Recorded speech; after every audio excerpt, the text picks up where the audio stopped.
La projection, elle sera probablement, disons, très intime avec ce qu'il connaît de son entreprise. Les enjeux semblent très importants et on a du mal à apprécier, malgré tout, comment y aller, dans quel ordre, quelles étapes pour réussir une transformation. Et encore sur des modèles, il faut quand même le reconnaître, très top-down, et que tant qu'il n'y a pas une intention managériale et politique de porter cette transformation humaine en même temps que cette transformation numérique, stratégique, organisationnelle, il va y avoir des blocages sur la priorisation des projets. Souvent, les PME redoutent le 4.0, elles s'imaginent qu'il faut aller tout de suite se transformer rapidement, de façon très complète. Non, il faut y aller petit à petit, à son rythme. Il y a à peu près 3/4 des dirigeants qui estiment qu'aujourd'hui ils ne savent pas par quel bout prendre leur transformation, et à peu près la même proportion qui se disent je ne pense pas être capable aujourd'hui de pouvoir me transformer. Donc nous, ce qu'on cherche à faire, c'est à leur montrer qu'il y a des exemples, il y a des modèles qui commencent à émerger, il y a une méthodologie qui permet justement de s'y retrouver et de prendre le sujet par le bon bout. Partage de compétences pour l'intelligence collective et être sereine pour l'avenir.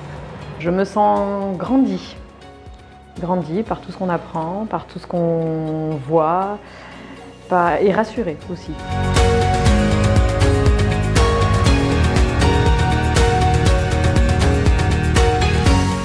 Ça permet aussi de partager avec d'autres personnes qui ont forcément la même problématique que nous et de croiser les regards surtout sur le futur de nos entreprises. Tout ça s'éclaircit, tout ça prend forme, tout ça c'est un tout et ça va vraiment nous permettre d'avoir des idées beaucoup plus claires sur tous ces sujets-là.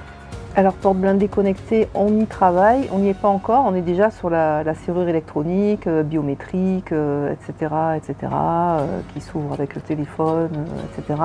Après on est sur de la sécurité, donc il faut faire très attention à ce qu'on fait. Il ne faudrait pas que ce soit piratable facilement par exemple, mais on y travaille, oui bien sûr. Et j'espère que je saurai être à la mesure dans la mise en œuvre dans l'entreprise de toutes ces notions qui me semblent tout à fait fondamentales pour réussir cette transformation vers l'industrie 4.0 qui n'est pas que technologique, il faut bien le souligner. Moi, la première idée, c'est trouver le why et les valeurs de notre entreprise. Juste que j'apprécie énormément l'initiative de l'UMM dans ce domaine et je pense que beaucoup d'industriels devraient en profiter car c'est vraiment une opportunité pour découvrir, pour partager et pour initialiser le mouvement. Les personnes qu'on a rencontrées ce matin, il y a l'énergie nécessaire pour mener à bien cette transformation. J'en suis convaincu. Elles vont continuer à se transformer bien au-delà de ce parcours.